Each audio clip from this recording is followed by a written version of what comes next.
الرحمن الرحيم سبحانك لا علم لنا إلا ما علمتنا إنك أنت العليم الحكيم. طالبان ورونو د لوی دورې ټول کتابونه د احادیثو کتابونه دي او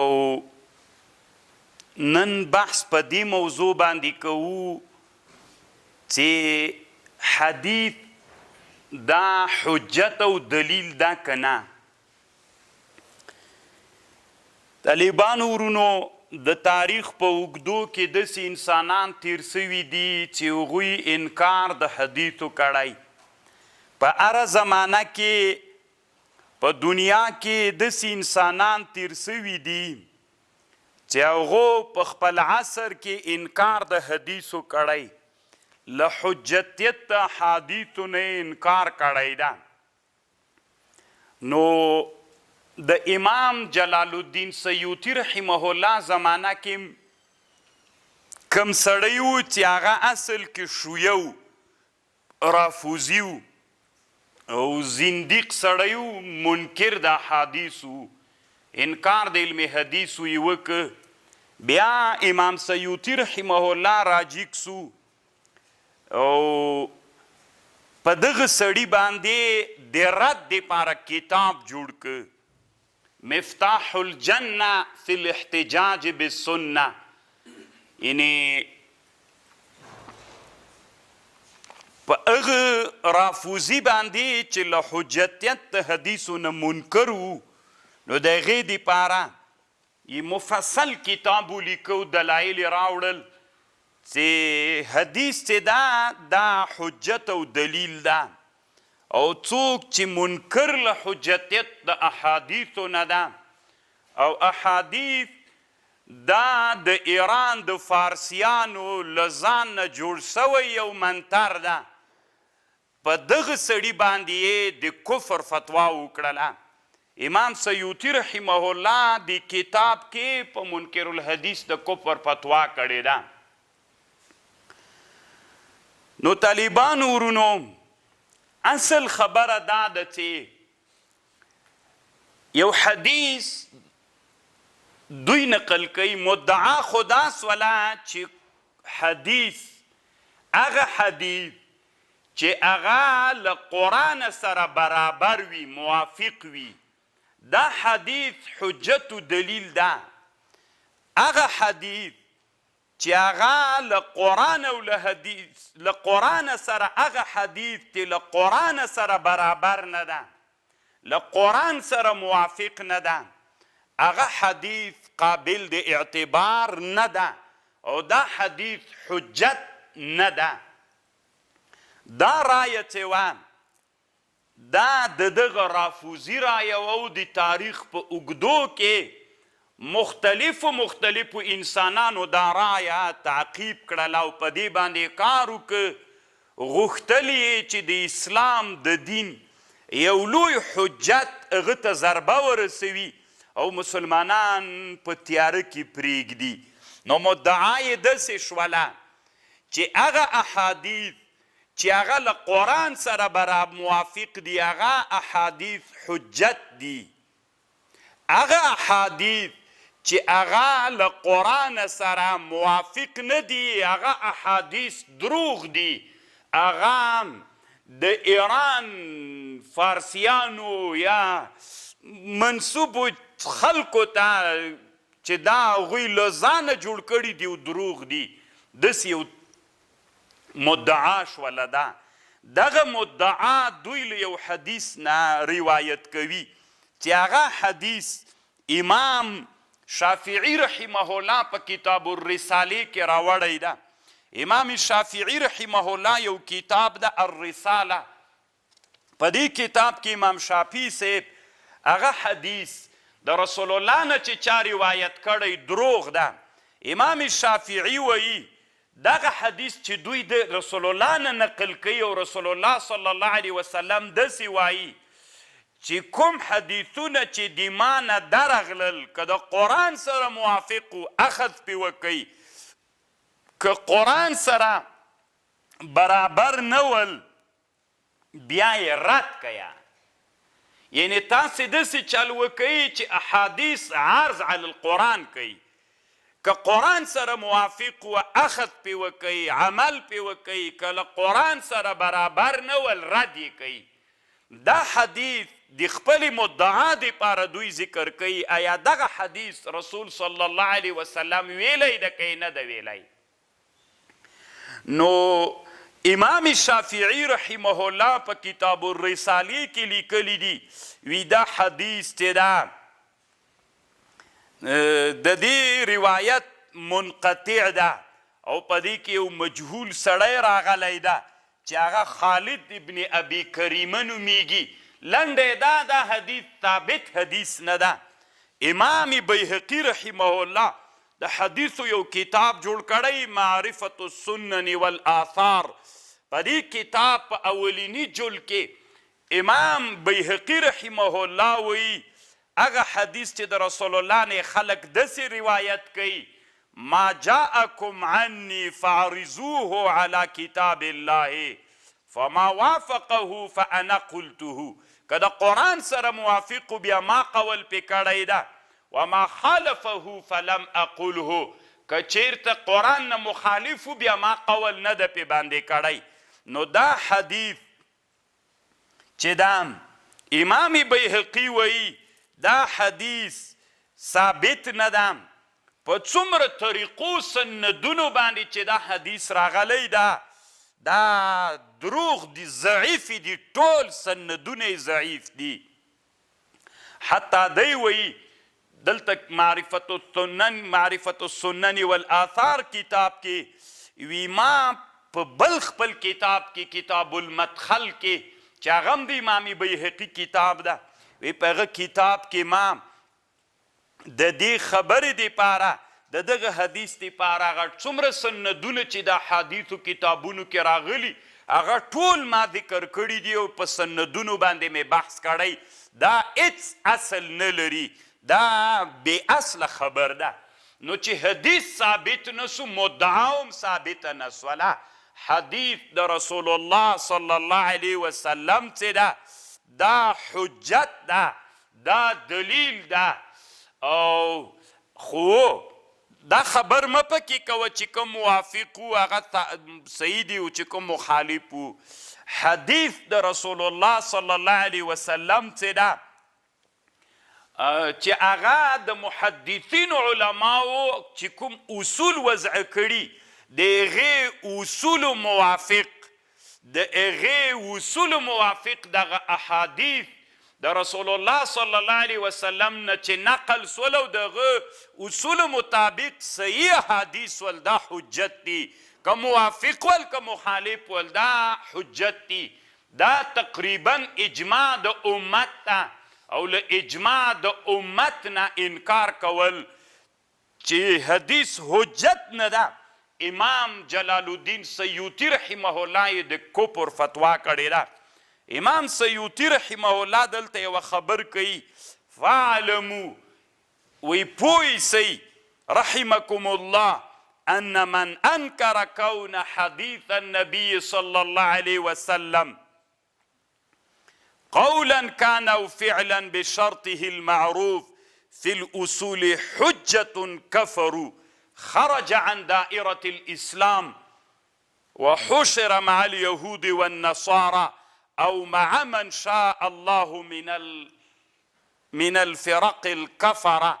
څوک چې له حجتیت احادیثو نه انکار کوي او له حجتیت احادیثو نه منکر وي نو دی وی دا حشر به له یهودو نصرانیانو سره او هغه نورې کافرې ډلې چې هغه ډلې د کافرانو ډلې دي او له هغوی سره به الله عز وجل د دوی څوک کوي حشر به ورسره کوي. نو طالبانو ورونو دا د امام سیوطی رحمه الله فتوا شوله چې دا سړی کافر ده څوک چې له حجتیت احادیثو نه منکر ګرځېږي. اوس طالبانو ورونو دا د دنیا عادت ده، مصارعه ده، صراع ده، ټوله زمانه د حق او د باطل مقابله روانه ده هر زمانه کې داسې انسانان الله را پیدا کوي چې هغه انکار د حدیثو یا دین ته نورې اړې وراچوي د دین د یو لوی رکن چې احادیث دي د هغې د انکار دپاره کار کوي. نو طالبانو ورونو امام سیوطي چې کوم کتاب جوړ کړی په هغه زمانه کې دی وی ان قائلا رافضیا زنديقا اکثر فی کلامه ان السنة النبویة والاحادیث المرویة زادها الله علوا وشرفا لا يحتج به. تنا قرآن حجت ده، تنا قرآن دلیل ده، ما سوا د قرآن نه نور حجت او دلیل نه ده. ما سوا له قرآن نه په نورو شیانو کې حجت او دلیل نشته ده، تنا قرآن حجت او دلیل ده. نو دا طالبانو د امام سیوطي رحمه الله فتوا شوله او دلایل دي په کتاب کې وروسته یو څو دلایل درته ذکر کوم.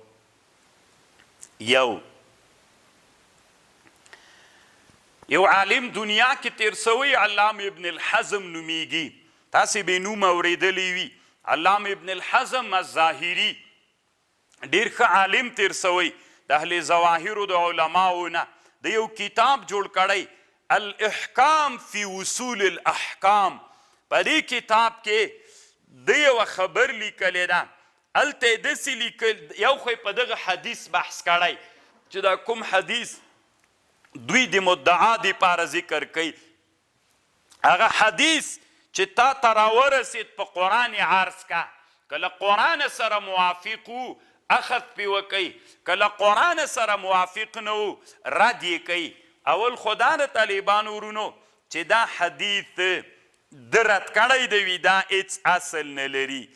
بل دی وایي د ده فتوا هم دا ده که چېرته دی وایي داسې یو سړی ولیده چې هغه داسې ویلې چې که قرآن کې کوم شی و هغه موږ منو، ما سوا د قرآن نه بل شی موږ نه منو. ابن الحزم وایي دا سړی کافر ده، ځکه دا سړی له اجماع د امت مسلمه نه منکر سو. دی وایي لو ان امرأ قال لا نأخذ الا ما وجدنا في القرآن لكان كافرا باجماع الامه ولكن لا يلزمه. نو ښه که اوس یو سړی وایي چې موږ قرآن نه حدیث نه منو او په حدیثو کې تنا 114 یا 104 حدیث منو، نور بیخي منو نه، نو چې دومره اندازه ته د یو انسان خبر راورسیږي. طالبانو ورونو دا اسلام ته یوه لویه دسیسه ده. ګورئ په دې نږدې وختونو کې په دې سیمه کې الله بل داسې سړی را پیدا کړی و چې هغه منکر د حدیث و، خو ښه وه الله عز وجل دا بلا له منځه ویوړله. که نه طالبانو ورونو داسې انسانان چې هغه د اسلام دښمنان ول، په غرب اروپا ته تښتېدلي انسانان ول د دغې سیمې، ټول د دغه لنډې دا په نن عصر کې ملحدینو هغه څوک چې له دین سره ورانه وه د دې سړي ملګرتیا وکړله، شر و شور یې جوړ کړي و، ټول عمر یې د الله د دین چې لویې علمي مدارس وې د احادیثو او د مرکزونه ول، له هغه جینه د اسلام د رسول علیه السلام د احادیثو اشاعت کېده، د هغه په ضد باندې خوله خلاصه کړې وله. او ډېرو ځوانانو چې د الحاد د فکر ملګري تر هر چا ورسره ډېر ول. دا یو نه پټېدونکی حقیقت د طالبانو ورونو. که تاسې میډیا وګورئ اکثره ملګري علما خو بیخي په صفر مرتبه کې ورسره ملګري ول، اکثره ملګري د الحاد د فکر ملګري ول. ملحدین خلک چې د اسلام سره ورانه وله هغه دغې مسئلې ته زور ورکړه چې قرآن تنا کافي ده او دلیل ده او حدیث چې دي د رسول صلی الله علیه وسلم دا حجت او دلیل نه ده او حدیث هېڅکله دلیل ده نه. دا هسې ایرانیانو له ځانه جوړ کړي انسانانو ته شبهې وراچولې. نو زه به د ابن الحزم خبر درته نقل کم. طالبانو ورونو علامه ابن الحزم وایي چې دا حدیث مونږ بیخي څنګ ته کوزه صحیح ده تنا قرآن حجت سو. نو بیا خو طالبانو د ماسپښین مونځ یو رکعت، سحر مونځ یو رکعته ده، اقیم الصلاة دلوک الشمس الی غسق اللیل. نو بیا خو طالبانو یو رکعت مونځ ده په هغه کې. اوس قرآن کې کوم ځای کې راغلي چې د سهار 2 رکاته مونځ ده؟ کوم ځای کې د قرآن دي؟ د ماسپښین 2 رکاته مونځ ده فرض. کوم ځای کې دا د قرآن په کوم ځای کې 4 رکاته دي؟ د مازدیګر د ماښام چې 3 رکاته مونځ دي، د ماخوستان چې 4 رکاته ده، دا د قرآن په کوم ځای کې راغلي؟ تعداد د رکعتونو کوم ځای کې راغلی ده؟ 2 رکوګانې، 2 رکو، 1 رکو فرض ده او سجدې 2 فرض دي. بیا به وروسته مونږ بحث ورباندې کوو دویمه ولې فرض ده. نو د هغې دپاره دلیل د 2 د په مانځه کې خو په 1 رکعت کې 1 سجده وکړه. دا دویمه سجده د قرآن په کوم ځای کې راغلی ده؟ نو بیا چې ته ویې چې حدیث حجت نه ده، نو بیا لمونځ خو 1 رکعت مونځ باید وسي، ځکه قرآن کې اقیموا الصلاة راغلی. نو صلات خو په 1 رکعت باندې اطلاق هم کیږي که نه، خو بیا د 1 رکعت مونځ سي. ټول سهار مونځ هم 1 رکعت وکړه، بیا د رکعتینو کې دا تعداد د کمه سوی ده. دا طالبانو دومره لویه ضربه وه اسلام ته، خو ښه وه چې الله عز وجل ګل کړله. الله عز وجل د انسانانو له منځه ورکه کړله. دا داسې نه وه طالبانو ورونو چې د دې تر شا د الحاد ملګرتیا نه وله، ښه کلکه ملګرتیا د دې تر شا پورې د الحاد او د ملحدینو وله، ټوله دښمني یې د مولا سره وله. بیا انشاءالله طالبانو راتلونکو ورځو کې که الله ما ته وخت پیدا که، زه مجبور یم بیا د دغې موضوع په اړه باندې زه تاسې ته یو بحث وکړم. طالبانو په پاکستان کې یو عالم تیر سوی، علامه محمد اقبال، دکتور محمد اقبال اللاهوري، بیخي ډېر لوی عالم الله عز وجل تیر کړی ده. ډېر لویه قرباني د اسلام دپاره کړې او د الحاد سره د مقابلې دپاره. د یو کتاب یو عنوان کې ښودلی، پارلمان ابلیس. یو ورځ ابلیس غونډه جوړه کړله، دوی د ابلیسي نظام داسې تخیلي خبرې کړې طالبانو، ډېره خوندوره خبر ده. بیا چېرته مفصله درته وکړم انشاءالله. نو د ابلیس پارلمان ته خو رئیس جمهور نه راځي که نه، دی خو د ابلیسي نظام مشر هغه ده څه ورته ابلیس علیه اللعنه ده.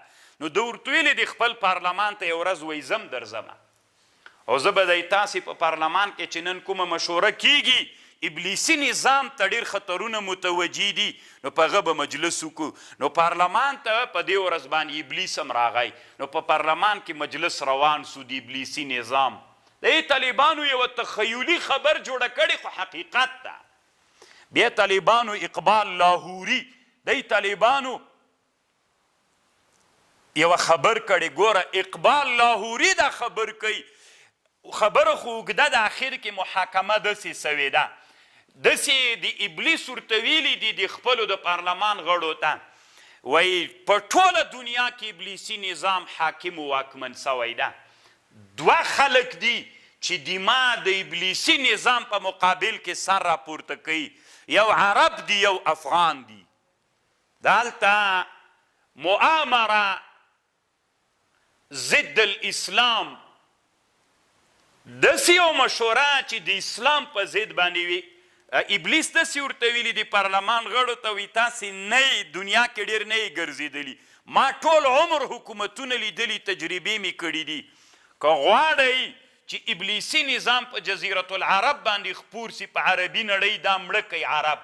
د عربو مړه کول دا دي چې په عربي نړۍ کې په مسلمانانو باندې غربي فکرونه ورته راوړلی. نو هغوی ته یې غربي فکر راوړ، نن ویده دي که نه دي ویده. د غزې په مسئله کې څومره ظلم چې روان ده، که نه عرب داسې بېغیرته انسانان نه ول، عرب د شهامتو، د قربانۍ، د عزت نوم و. عرب ته به چې مظلوم غږ وکړه، د هغه مظلوم د ازادۍ دپاره یې دانګل. خو نن یې عربو ته د ابلیس په پارلمان کې چې کومه غونډه سوې وه، چې کومه مشوره ابلیس ورکړې وه چې عربو ته غربي فکر راوړئ، دا یوه خبره هلته سوې عملي یې کړه که نه. او ورته ویلي د بله مشوره یې د افغان په اړه کړې ده. وی افغانان چې دي، خو افغانان خو دا افغانان نه طالبانو، دا ټوله خطه کې چې دلته افغانان پراته دي، دا سرحد منځ نه لري کوي. موږ طالبانو باید په اسلامي اصولو وغږیږو. نو اوس خبرې ته راځئ. نو هلته د ابلیس په پارلمان کې ورته ویلي وي د افغانان هم په دین ډېر مین خلک دي.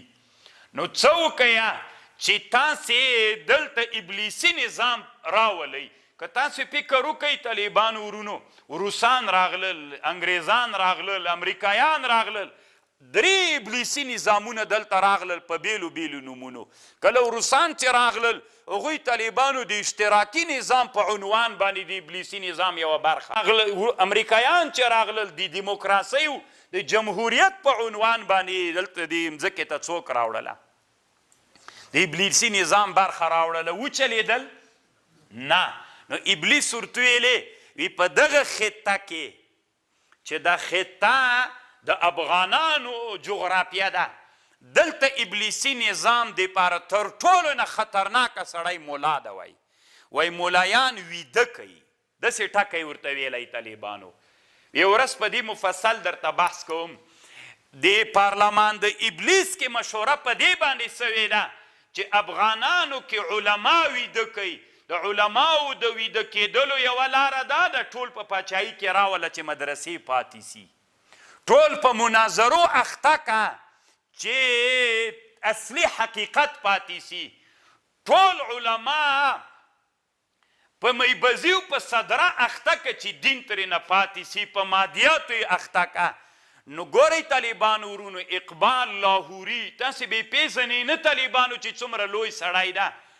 دی وایي چې د ابلیس په پارلمان کې په دې 2 شیانو باندې مشوره وسوله چې یو افغان کې مولا ورویده که.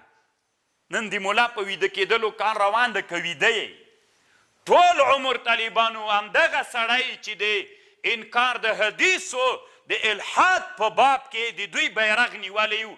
تاسې ټولې خبرې واورئ، غیر د مولا نه بل چا په ضد باندې خبره نشته ده. تاسې راواړوئ چې د الحاد په فکر خبر کړي، تاسې راواخلئ چې افغانستان کې د امریکایي اشغال په ضد خبره کړي، تاسې راواخلئ چې په دغه خطه کې چې اسلامي امت ته څومره مشکلاتو سره مخ و د هغې په ضد یوه خبر کړي وي. ټول خبرې چې وې د مولا په ضد باندې وې. مولا یې بدنامه و، مولا یې ویده کوه، د هغه ملحدینو ډول ته یې د هغه سکروټو ته یې پوکی ورکو چې هغه د مولا په ضد باندې لګیاول. څوک یې ملګري ول؟ د همدغه سړي ټول هغه مستشرقین و ملحدین یې ملګري ول چې مولا ته یې اور بل کړی و، د مولا هغه په ضد چې اور بل سوی هغه اور ته دم پوکی ورته کو. نو دا طالبانو یو له هغه انسانانو نه و چې منکر الحدیث انسانو، او د خپل عصر امام جلال الدین سیوطي ته ضرورت و چې د ده په ضد باندې کتاب جوړ سوی وی. علماو د دې عصر علماو څنګه چې پکار و هغسې مقابله چا ونه کړله. طالبانو د ده په ژوند کې پکار خو خو یا به طالبانو علما په دغه عذر معذور وبلو چې وی موږ ته مشکلات جوړېدل، دا استخباراتو په لاس کې نیولي، یا خو علما خو د الله د دین نایبان ځان بلي. باید طالبانو دې مسئلې ته په خپل عصر کې علماو جدي توجه کړې ولی. خو ښه ده چې الله عز وجل د اسلام په ضد باندې دغه یوه لویه فتنه له منځه یوړله. دا د اسلام په ضد باندې یوه د مولا په ضد چې په پارلمان د ابلیس کې کم مجلس سوی و چې مولا ګول کوي او مولا بدنامه کوي. نن د مولا په ضد څومره خبرې روانې، ټول ملحدین همدغه ته یې کار ویلی، مولا داسې ده او مولا داسې ده. که مولا ښه خبره وکړي که مولا بده خبره وکړي، دوی خصوصا هغه مولا چې هغه د الحاد د ختمېدلو د الحاد سره د مقابلې فکر لري، د هغه مولا په ضد باندې دوی ډیر کار کوي. نو الحمدلله چې الله هره زمانه کې علما پیدا کوي، داسې علما چې د دغسې باطلو انسانانو مقابله کوي. نو طالبانو امام سیوطي رحمه الله یوه خبره بلم نقل کړې ده. بیخي د احادیثو په ډېرو کتابونو یې حوالې ورکړي دي. تاسې طالبانو دې خبرې ته غوږ ونیسئ. بیا خو که تاسې دا کتاب پیدا کیا نو بیخي به ډېره خوندوره سي. مفتاح الجنه فی الاحتجاج بالسنه. خو طالبانو ورونو تر ټولو نه ښه خبر دا ده چې دلته د عمران ابن حسین رضی الله عنه نه روایت کړی ده. عمران ابن حسین دا د رسول صلی الله علیه وسلم یو صحابي ده. یو سړی ورته راغی، شبیب ابن ابي فضاله المکی نومیده. د عمران ابن حسین د شفاعت حدیث ذکر کو، د شفاعت حدیث بحث کو. نو چې هغه د شفاعت حدیث ذکر کو، نو دلته یو سړي پوښتنه وکړه د عمران ابن حسین، یا بنو جید انکم تحدثوننا باحادیث لم نجد لها اصلا فی القرآن. تاسې مونږ ته داسې احادیث وایئ چې هغه احادیث مونږ قرآن کې نه دي لیدلي، که نه؟ یو سلو څوارلس حدیثونه وایي مونږ منو، نور مونږ بیخي منو. نو تا ته ګوره، چرګې ته ګوره او د مالګې څټلو ته ګوره. ولې انسانانو چې دا ټول عمرونه تیر کړي دي د احادیثو د احیا دپاره، په دومره لوی پاکستان کې، په دومره لوی هند کې، په دومره لوی افغانستان کې، په دومره لوی تاجکستان او ازبکستان کې د اسلام دا لوی دینی مدارس، په دا لکونو نصف میلیون حاملین تنا د احادیثو په دنیا کې تیر سوي دي. یعنی 500,000 کسان حاملین د احادیثو د رسول صلی الله علیه وسلم ګرځېدلي دي. نو د هغې 500,000 انسانانو ته به دي تا په خاطر خلک حدیث پرېږدي؟ کلا وحاشا. نو عمران ابن حسین ته ویې بانو جیده، ته کله موږ ته داسې احادیث وایې چې موږ په قرآن کې نه دي لیدلي، اصل قرآن کې نسته ده. فغضب عمران ابن حسین په غوسه سو، وقال للرجل قرأت القرآن؟ قال نعم. قال فهل وجدت فيه صلاة العشاء؟ د ماخوستان مونځ ته قرآن کې چې هغه 4 رکعاته ده. زه سید موږ حدیث نه منو، بیخي ستا د نه حدیث هېڅ حجت نه ده. نو چې حدیث حجت نه ده، نو اوس به راسو ماخوستان مونځ سته ده 4 رکعاته قرآن کې نه. نو خودتی به نن بله ورځ خو د تراویح ختمې کړلې. اسلامي امت د یو عبادت دپاره د راجمع کېدلو د اصلاح یوه لاره وه، انسانان په اصلاح کېدل. اوس که تراویح څومره بې اهمیته سي، انسانان الله عز وجل په دې باندې اصلاح کول، انسانان به راغلل، ګناهګار انسانان به راغلل الله ته په دې میاس کې تسلیم سول. نو دا د انسان د اصلاح او د تزکیې یوه لاره وله. نو چې قرآن کې 4 رکعاته مونځ نسته ده، نو دا خو په حدیث کې ده، ته خو یې حدیث ته ده نه. دا راتلونکي کې طالبانو دا باب که تسلسل پیدا کړی وی، راتلونکي به یې ویلي د ماخوستان 1 رکعت مونځ ده، 1 رکعت مونځ به نه به سنت و نه به ویتر و نه به هېڅ شي، نو بس 1 رکعت مونځ ده. ښه وایې به اوس پکې څه شی؟ اوس دا د مانځه کې خو چې اول کې به اوس موږ تکبیر کوو که نه، تاسې دا خو ښه ده چې دا فتنه الله نه پرېږدي، ورکوي. ولې د اسلامي امت علما الله عز وجل داسې نه دي پیدا کړي چې تنا به د دې د کفر مقابله کوي، د الحاد هرې خبرې ته بې فکري. تاسې د اقبال لاهوري خبره واورئ، طالبانو څومره که خبرې کړي په دې خطه کې چې د پښتانه پراته دي. دلته ابلیسي نظام نسی حاکم کېدلی. ولې نسی حاکم کېدلی؟ مولا ژوندی ده. د روسانو په مقابل کې تر ټولو نه لویه قرباني چا وکړله؟ مولا د دې ابلیسي نظام په مقابل کې څوک راواخیسته؟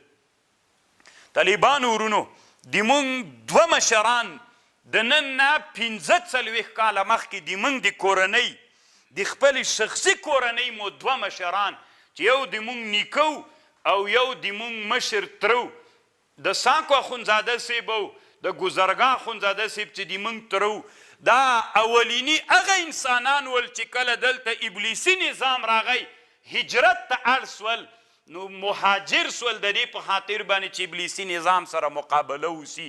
ډیر هغه اول چې کله اشتراکي نظام چې د ابلیسي نظام برخه وه افغانستان ته راغلل، اول علما شهیدان کړل د دې په خاطر چې دا ګل سي او د علما ورک سي، علما مړه سي، علما له صحنې نه ورک سي. ابلیسي نظام په مقابل کې خلک خو له کمیږي داسې دي که شپونکی ورسره و هدف ته یې رسوي، که شپونکی نه و طالبانو بیا میږي ټوټه ټوټه کیږي یوه میږه به لیوه وخوري یوه به سپی وخوري او یوه به پیشکه وخوري او یوه به هغسې غل وتښتوي میږې ټولې تیتې په تره کې سولې میږې چې څړځایو مرعا ته بیایي څوک یې بیایي دغه خطه کې د اسلامي امت چې راټول ده په دغه خطه کې چې اسلامي امت کې د اسلام شعلې بلې کړي دي هغه څوک ده هغه علما دي د دینی مدارسو که تاسې فکر وکئ طالبانو ورونو په دې اوس عصر کې هم دغه ملحدین د پاکستان دینی مدارسو پسې د افغانستان دینی مدارسو پسې د دیوبند دینی مدرسې پسې ټول تبلیغات یې همدې ته ویلي دي چې ملا په ټولنه کې بدنام کی چې ملا بدنام سو خپله دوی واکمن دي او د موږ مولایان قرار ویده دي هېڅ فکر هم دې ته نه ده چې موږ باید څه وکړو چې کومه مشوره په پارلمان د ابلیس کې سوې ده نو 4 رکعاته مونځ نن خو تا ورتلي زه حدیث حجت نه ده که چې حجت نه ده اخر به خبر دې ته راغلی وه چې د ماخوستان 1 رکعاته مونځ 1 رکعاته ځکه قرآن کې خو تنها 1 رکعت که نه او هلته د صلات ټکی راغلی صلات خو یوه ته ورشامله کېږي نو 1 رکعت به مونځو ښه مونځ به اوس څه رقم ته کوو دا تشکیک به دې جې ته رارسېده مونځ به اوس څنګه کوو نو دا طالبانو چی ده دا د لاس پورته کول چی ده منځ دا سنت ته په حدیث ثابت ده که قرآن دا ویلل د الله اکبر دا دا لاسونه دلته کېښودل یا ارسال یا دلته کېښودل بیا وروسته طالبانو څه ویلل دي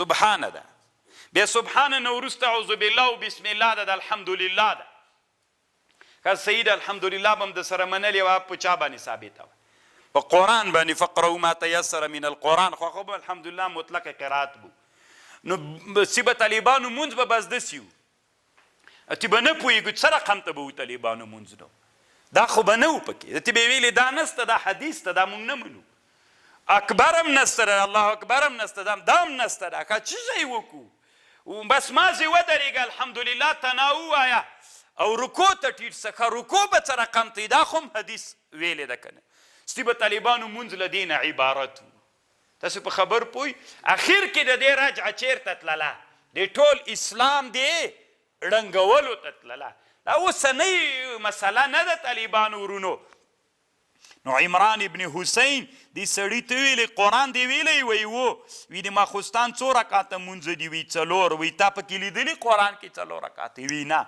وی ماښام مونځ فرض ده که نه وی قرآن کې دې لیدلي چې 3 رکعاته دی وی نه وی د سهار مونځ دې لیدلی چې 2 رکعاته د قرآن کې فرض خو ده کوم چې کې راغلي چې 2 رکعاته فرض ده همداسې ماسپښین او همداسې راځه نو طالبانو تاسې په مانځه باندې بحث وکئ چې کله موږ تاسې بخاري بیا شروع کړله بیا تاسې وګورئ چې په مانځه کې ټول شیان طالبانو په حدیثو ثابت دي دا شرح د قرآن دپاره ده په اصلي خبرې پوهېدئ که دا ملګري پیدا سوي وای سوي وای طالبانو اخر یې څوک دا د اسلام منځ کې ورننوتل ول طالبانو کله کله که فکر وکئ چې یوه ونه وي چې له بیخ نه یې هغه وخوري د چونجې وخوري راونړېږي دی اسلام له منځه وړه له بلې لارې نه خو اسلام ړنګ نه که ګوري که تاسې فکر وي دلته د اسلام سره مخامخ مقابله وکړه هغې کې دوی مات سول دا وارې د نورو لارو نه چې د اسلام له منځ نه د علماو په نوم باندې انسانان را پیدا کړل د هغې لارې نه یې څوک کول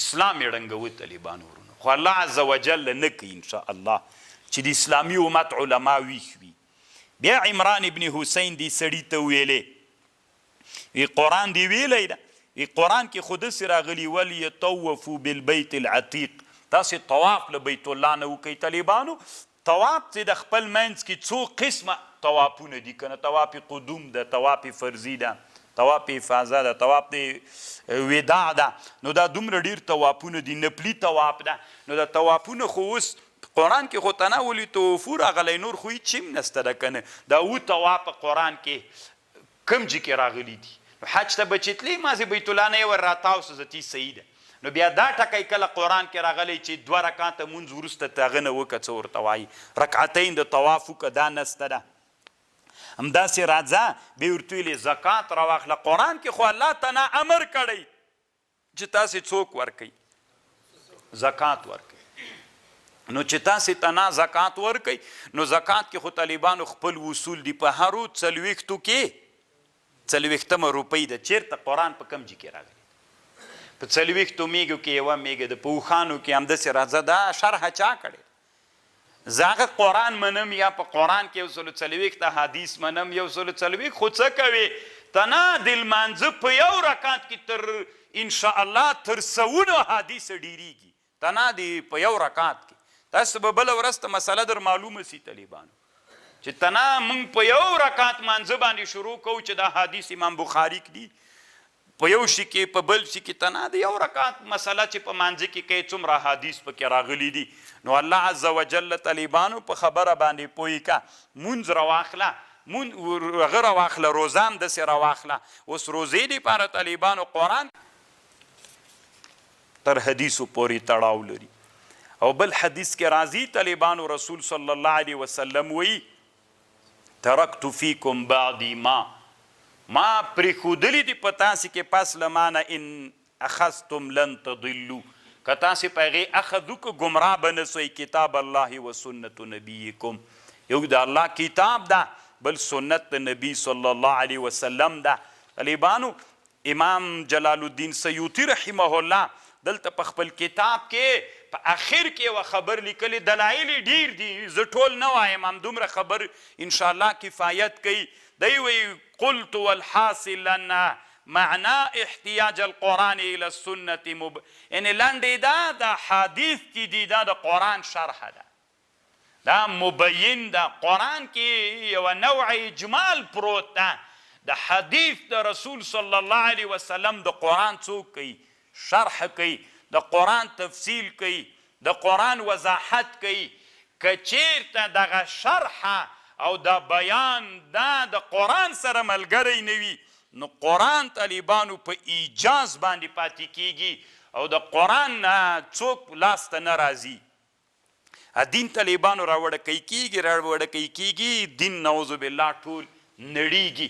نو حدیث د رسول صلی الله علیه وسلم څوک سو؟ دا حجت د طالبانو، دا شرح د قرآن ده. څوک چې منکر له حجتیت دی چا نه ده. او بل دا و طالبانو ورونو که تاسې یو بل شي ته ډېر فکر وکئ، د دې سړي داسې اضطراب غوندې و. کله به طالبانو یو قسم خبر کوله، کله به بل قسم خبره، کله به ویلې منکر نه یم، کله به طالبانو انکار داسې حد ته ورسید چې د اطلاق مرتبه به وله. نو طالبانو ورونو انسانانو علماو په کتابونو کې خبرې کړي دي. دا طالبانو د اسلامي امت یو لوی مؤرخ تیر سوی وفیات العیان نومیږي دا کتاب، اصل مشهور په تاریخ ابن خلکان باندې ده. په دې تاریخ د ابن خلکان کې یوه خبر لیکلې ده. زه به تاسې په خبر پوی کړم. الله دې وکړي طالبانو ورونو چې تاسې ما سره په خبر پوی شئ. هر انسان کې یوه معنا پرته ده، خو ته څه پوهیږې چې د ده سړي کې دا معنا پرته ده. او ده ګورئ طالبانو ورونو که یو سړی خاین وي، خیانت نه دی ډک وي، یوه ورځ نه یوه ورځ طالبانو له ده نه خیانت راتویږي، بیا پې پوهیږي که څومره ځان درته بزرګ کي. دا یو ډېر ښه اصل د طالبانو دې اصل ته متوجه سئ. كل اناء يترشح بما فيه كل اناء بالذي فيه ينضح. هر لوښي کې چې چای وي همغه به ترې راتویوي، بدنۍ کې چې اوبه واچوي اوبه به ترې راتویږي که نه. مونږ روغنداني ورته وایي طالبانو. غول چې کور کې سړی اشپزخانه کې ږدي، بوشکه کې چې غول پراته وي چې داسې راتویې کې غول ترې نه راتویږي که نه. او د مالګې په لوښي کې چې مالګه واچوي داسې کوک کې مالګه ترې راتویږي. او د ډیزلو بوشکه یا د پټرولو بوشکې کې چې تیل واچوي چې داسې توی کې ډیزلو پټرول ترې راتویږي. او بوره چې پکې واچوي بوره ترې، کم لوښي کې چې کم شی پروت وي چې داسې کوک کې همغه ترې راتویږي. خبر پوهېږي؟ نو انسانان هم طالبانو دا ناست انسانانو کې هم یوه معنا په هر چا کې پرته ده. چا کې مثلا بېوفایي یوه معنا ده، چا کې وفا ده، چا کې خیانت ده، چا کې امانت. چا کې ظلم ده او چا کې شفقت ده. د هر یو کې هر یو لوښی ده. دا یوه معنا ده. دا معنا نه انسانان دلته ناست دي. خو طالبانو کې یو سړی جامعې ته راووته، څومره که ځان بزرګ کاو، خدای وی چې ما کې خیانت نسته، ما کې امانت ته داسې ځان ښودنه کوله. نو طالبانو دې لوښي کې شی دی چې کله کوم وخت کې کوږ سو خپله ترې راتویږي. که امانت وي پکې امانت ترې راتویږي، که خیانت وي خلک پې پوه سي بیا که نه. خبر پوهېږئ طالبان. نو اوس طالبانو تاسې دې خبرې ته غوږ ونیسئ. یو ورځ وی سهار وختي ده، یو سړی له کوره راوتلی، ډېره علمي خبر د طالبانو وایي ورئ در سره. یو ورځ یو سړی سهار وختي چې د لمر راختلی لا نه د سهار منځونه سوي راوتلی دي، هلته یو جي کې دشته کې جای غوچي، حفر کوي، کیندنه کوي. 3 نفره داسې په لاره تېرېږي. اوس طالبانو ګوره دا 3، یوه کې مالګې طالبانو، یوه کې غوړي وي او یوه کې اوبه، یار لوښي کې چې مغه ترې تویږي، دیدګاوې فرق لري. نو داسې تېرېږي په دې لاره باندې، سړی هلته جای راغوچوي. نو یوه ویلې وي دا چی کوي دا کافر، او بل ورته ویلې وي نو چی کوي، وایي ده سړی وځلی ده او اوس یې دلته دفن کوي چې څوک راباندې خبر نسي. یوه داسې تعبیر وکړه، دا جای په دې وخت کې چې غوچوي دا یوه داسې ویلې وایي ده سړی وځلی ده او اوس یې سهار وختي ده چې څوک پرې خبر نسي، دلته یې دفن کوي.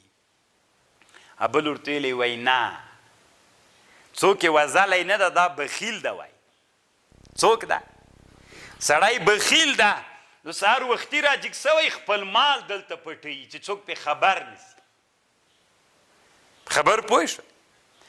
درېم ورته ویلې وي نه، دا ډېر ښه سړی ده، دې ساحه کې اوبه لکسې نسته ده او دی څاغ اوچوي چې خلکو ته څاغ اوچه کې اوبه راوباسي په خلکو باندې تقسیم کړي.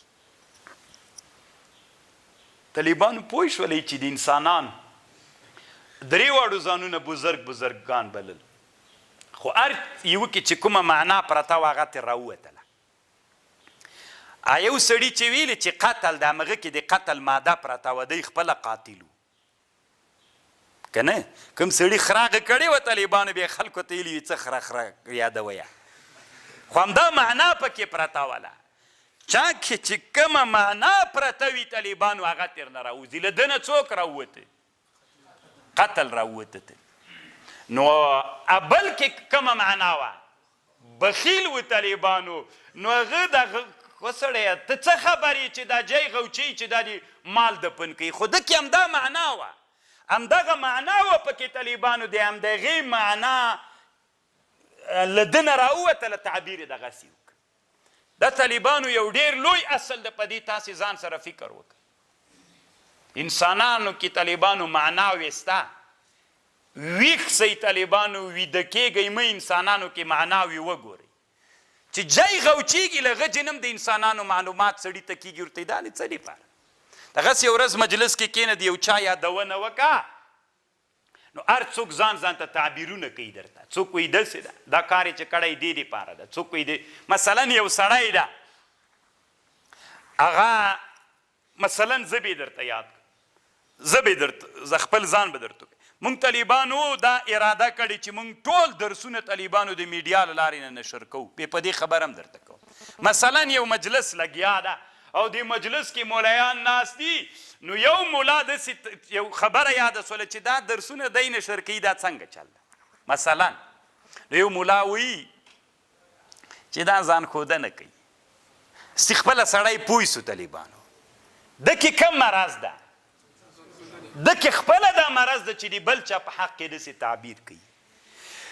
یو مولا د هغه مولا دا خوښوي چې باید څوک نشر سي، هغه وایي چې باید د کفر سره مقابله وسي، تنها دغه انسانان خبر نسي، نور انسانانو ته باید چې په دنیا کې د علم ورورسیږي. هغه تعبیر څنګه کوي؟ وایي ښه کوي چې نشر کوي. دا د نن عصر څوک ده؟ خو هغه کې دا معنا پرته ده. بل طالبانو بل تعبیر کوي، بل تعبیر کوي، بل هر یوه کې چې کومه معنا پرته ده همغسې تعبیرونه کوي.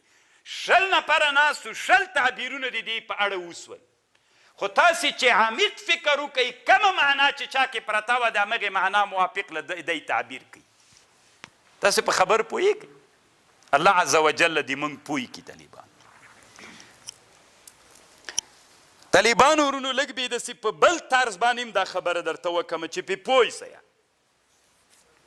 مثلا تاسې فرض کوئ طالبانو دا وزیر دی دا وزیر دلته راغلی و دا معاون د هغې معاون دا چارواکي و رئیسان نو دلته زه ورته راغلم د وزیر صاحب سره کېناستم نو چې وزیر صاحب سره کېناستم طالبانو ورونو نو دیدل ما سره جوړه نه ده زه چې کېناستلم ما د وزیر سره به مې خبرې وکړې بیا به مې اشاره ورته وکړه ده ته داسې به مې وروکتل نو دی څه فکر کوي طالبانو چې ما او دی پټ پټ غږیږو دی څه فکر کوي ده خو ما سره ورانه ده چې ما غیبت کوي ما یې ده غیبت نه کو طالبانو ما داسې ورته ویلې میل دا ډېر مستحق سړی ده فکر دی پې باندې وزیر صاحب دا ډېر مستحق سړی ده او ډېر په کار پوه سړی ده که زه ښه خبره م ورته کوم دی څنګه تعبیري د ما یې غیبت کوه او دا چې د دې ما سخت ملګری ده څوک مې ده سخت ملګری مې ده یعنې لنډې دا طالبانو د تې خو په مثال پوه سوله یا زه چې وزیر سره غږېږم د هر چا کې چې کومه معنا پرته ده هغه خپل یو وایي چې د ما غیبت ورته کوي یا بل وایي چې لکه سما ورته یادوي چې له دې جې وباسه بل وایي چې د ما دا طالبانو ورونو هر چا کې چې کومه معنا پرته ده همغسې تعبیرونه تېر نه کوي خبر به دریم سړي کې څنګه معنا پرته وه ښه معنا هغه څه ورته ویلي ویلي دا اوبه راباسي څاغ وچوي زوی مړ یو خلکو ته څاغ وچوي نو حکیم داسې تېرېده یو حکیم دریم سړی څلورم سړی حکیم په دې لاره تېرېده د دریو ته غږ راوکړه وی کلو اناء هر هغه لوښي کې چې څه شی وي همغه تېرتویږي نو تاسې کې اصل کې دغه شیانو دغه ماده په تاسې کې پرته وله یوه کې قتل ماده پروته ځکه د غوچولو تعبیر په چا وکړو دا ګورئ طالبانو ډېره علمي خبر ده ځان سره په سرو زرو ولیکئ انسانان په دې باندې معلوموئ د انسانانو اصلیت په دې باندې معلوموئ طالبانو ورونو کله کله مجلس کې یوه خبره یادوئ او بیا انسانان په هغې باندې تلئ چې د انسانانو کې کمه معنا پرته ده نو بل ته یې ویلي وي ته بخیل یې تا خپل بخل ته بل ته ویلي تا اصلیت په تا کې پروته ښه معنا در کې پرته ده تا نه هغه راووتله خبر پوه شو نو طالبانو یو سړی تیر سوی ده په عربو کې حزبیس نومیږي تاسې به یې نوم اورېدلی که نه موږ تاسې د کتابونو کې د لفظي تحقیقاتو کتابونو کې راتله حزبیس دا حزبیس یې ځکه ورته ویل ابن خلقان وایي دلته وی دا داسې چلو یو ورځ دی راووته وی خلک یې ولیدل داسې شر ګڼه ګوڼه غوندې وله داسې وی ده ویلې چې دا څه حزبیس ده ما للناس فی حیس بیس چې همدا یې د لقب سو طالبانو حزبیس اصل نوم یې څه ده طالبانو ابوالفوارس سعد بن محمد بن سعد الصيفي التميمي شهاب الدين المعروف بحيث بيس حيث بيس طالبانو دی طالبانو اوس یوه خبره کوي دی وایي یو عالم وایي د اهل سنتو یو ثقه سړی ابن خلقان وایي خوب لیدلی علي رضی الله عنه په خوب لیدلی تاسې اوس طالبانو د معنا ته متوجه سئ د سړي خوب لیدلی علي رضی الله عنه به په خوب لیدلی دا سړی شیخ نصر الله ابن المجلی په نامه باندې کوم عالم ده د اهل سنتو یو عالم ده د علي صاحب په خوب لیدلی بیا یې داسې په دې خوب کې ورته ویلي و علي صاحب ته یې ویلي رضی الله عنه وی تاسې چې کله مکه فتح کوئ هغه کافران چې ټول عمر یې تاسې په ضد باندې مقابله او جنګ کړی ده نو تاسې چې هغه مکه فتح کوئ تاسې بیا داسې وایي من دخل دار ابي سفیان فهو آمن څوک چې د ابو سفیان کور ته ننوته هغه په څوک امن باندې ده تاسې دا اعلان وکړو بیا وی د تا په زوی باندې چې همدغه خلک کامیابه کیږي حضرت حسین رضی الله عنه بیا هغه شهیدوي. تاسې چې بندیانو نیول څه مو ورته ویلې؟ عفوه. دوی چې بندیانو نیول بیا دوی شهیدان کړل. دا وی ولې؟ علي صاحب ته په خوب کې ویلي. نو علي رضی الله عنه ورته ویلي اما سمعت ابیات ابن صیفی فی هذا؟ تا د ابن صیفی هغه شعرونه نه دي اورېدلي چې په دې اړه باندې ویلي دي؟ وی ما ورته ویلي نه. وی خوب کې علي صاحب راته ویلي چې سهار سو بیا له ده نه واوره شعرونه ترې واوره. چې وی زه چې را ویښ سومه وی بیا زه د حیث بیس کور ته د ابن صیفي کور ته ورغلم. دروازه مې ور وټکوله او ورته مې ویلې چې ما بیګا خوب لیده. ما خوب لیده، علي رضی الله عنه مې په خوب لیده. بیا مې ورته ویلې چې تاسې بندیان ونیول، عفوه مې ورته وکړه. دوی چې بندیان ونیول دي تا بچی حسین رضی الله عنه یې چې ونیو هغه بیا څوک؟ نو ولې؟ وی بیا علي صاحب راته ویلي چې د ابن صیفي شعر واوره. نو ته دې شعر راته ووایه. وی ابن صیفي راته ویلې چیغه یې کړه طالبانو وی په زړه باندې سو ویلې چې دا شعر ما بیګا ویلی ده. دا شعر مې غیر دي تانه مې قسم په الله په دا شعر تر اوسه څوک اورولی هم نه ده. اولینی سړی ته یې چې دا شعر تا ته اوروم. ما تر اوسه په دې شعر باندې څوک اورولی نه ده. اولینی سړی یې چې تا ته یې اوروم دا شعر. ما ورته ویلې ښه زه صحیح ده وایم. وی راته ویلي دا شعر د ابن صیفي دا ده ملکنا فکان العفو منا سجیتا.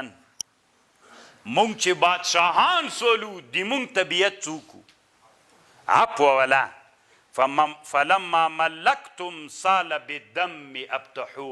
کله چې تاسې بادشاهان سوی ابتحو خوال په وینو باندې روان سو.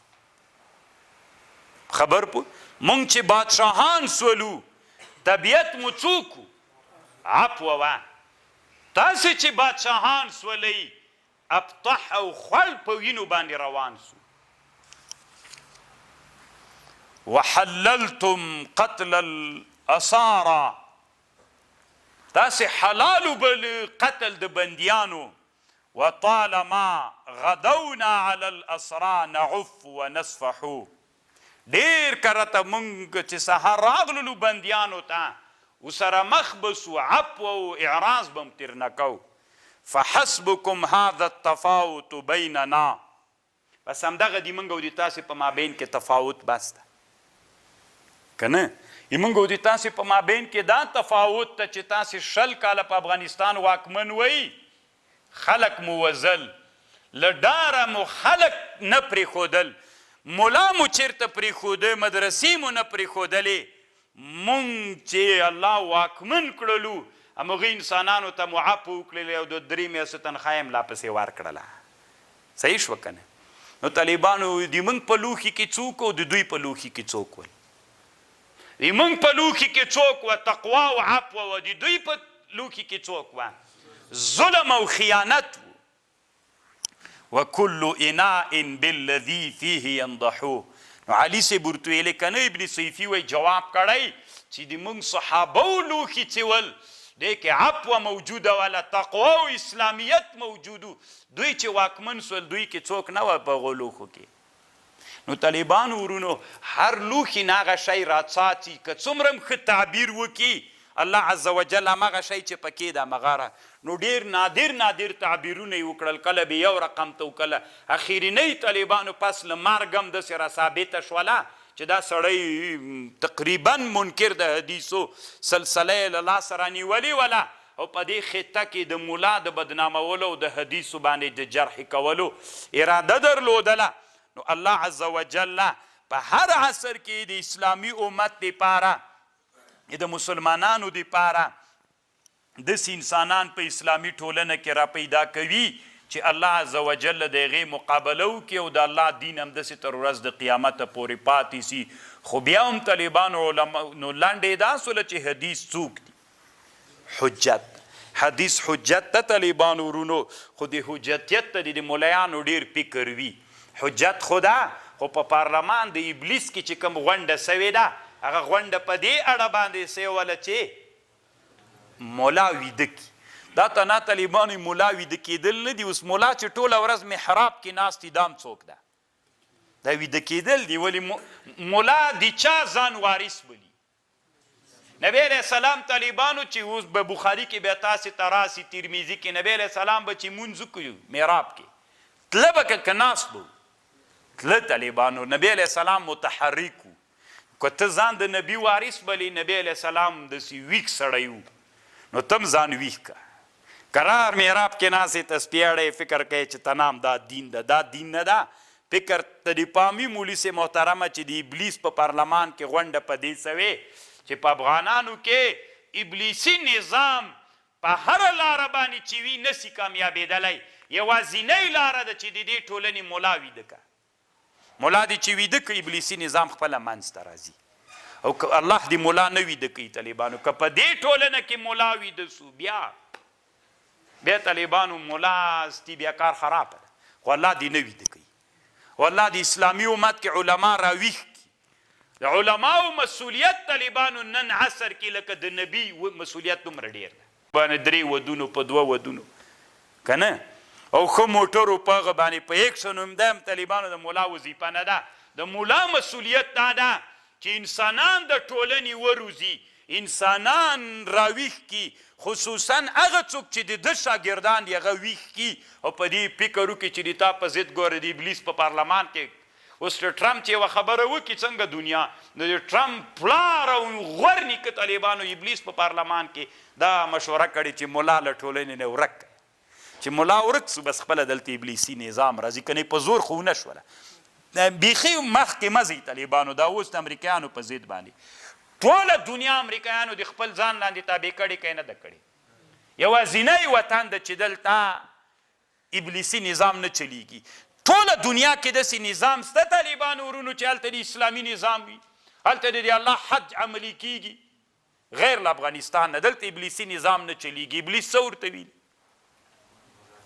مولا دلته طالبانو دا 20 کلونو کې ټوله مقابله چا کوله دا دیرې ته ورسه په دیره کې څوک ده بیرغ چې پې رپېږي څوک ده مولا ده شیخ ده حافظ ده مولا ده د مولا ملګری ده د مولا تربیت سوی شاګرد ده طالب مولا ده طالبانو که دا ټولنې نه مولا راوباسه نه مولا یو ورې ورکه بیا الله دې نه کړي بیا یو اشغال دلته راغی بیا به چی کېږي چې مولا نسته ټولنه کې تاسې فرض کې د ټولنې نه مولا ویده سوی بیا راغی بیا طالبانو ابلیسي نظام بله څپه راغله بیخي جنګ ته بیا ضرورت نسته خپل ابلیسي نظام دې دلته څوک ګرځي مولا طالبانو خطرناک ته کوي مولا مه پرېږدئ چې ویده سي مولا هر وخت تخنوي داسې تخنوي چې طالبانو ویده نسي درنه که مولا ویده سو دغه په میلیونونو انسانان چې په دې خطه کې پراته دي د انسانان ویده کېږي ګوري د ده د ویده کېدنو نه دا